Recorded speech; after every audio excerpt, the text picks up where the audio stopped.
The New York Times is reporting that renewed strikes in the Strait of Hormuz are threatening to set back a fragile recovery in shipping through one of the world's most critical waterways.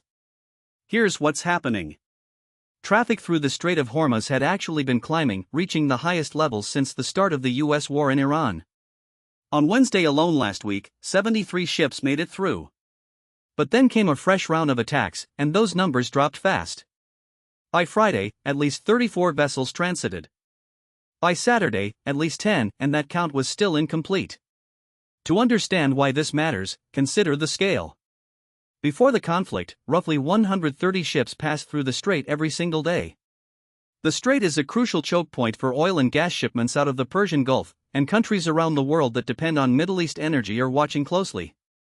The escalation began last Thursday when Iran struck a cargo ship called the Ever Lovely with a drone. The United States retaliated with strikes against Iran. Then on Saturday, a tanker called the Kiku was attacked, and U.S. Central Command attributed that strike to Iran as well. The attacks prompted the International Maritime Organization, a United Nations agency, to halt its effort to evacuate hundreds of ships that have been stranded in the Persian Gulf for months. As of Friday, the IMO said it had evacuated 115 vessels and around 2,500 crew members since Tuesday, but that operation is now paused. The deeper tension here is a dispute over who controls the strait. Iran has been asserting that ship operators must get its permission before transiting, something it did not require before the war. Iran's foreign minister said Sunday that Iran is solely responsible for managing the waterway under a preliminary peace agreement signed with the United States this month. But U.S. Ambassador to the United Nations Mike Waltz pushed back on that directly, saying the United States would not allow Iran to, quote, illegally control an international waterway. U.S. Central Command says it has helped more than 500 vessels transit since early May, hugging routes close to Oman's coastline. But experts say that may not be enough.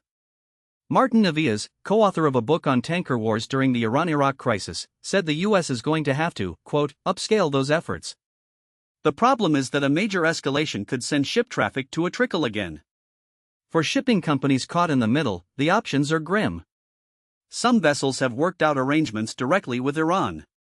Others have been going through with U.S. military assistance, accepting the risk of becoming an Iranian target.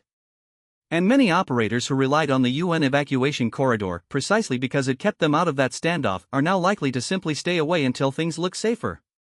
Harry Vafias, chief executive of shipping company Stealth Gas, put it plainly, of his 3 vessels stuck in the Persian Gulf for more than 3 months, one managed to get out recently, but the other 2 remain stranded. His assessment of the situation at Hormuz, it seems to be deteriorating once more. As maritime intelligence analyst Michelle Weiss-Bachmann summed it up, shipping is literally caught in the crossfire, and this does little to restore confidence that safety can be guaranteed. Until that confidence returns, the path back to the 130 ships a day that transited before the war and the energy relief that would bring to oil-dependent nations remains uncertain at best. That's the story from the Strait of Hormuz, where the battle for one of the world's most important shipping lanes is far from over.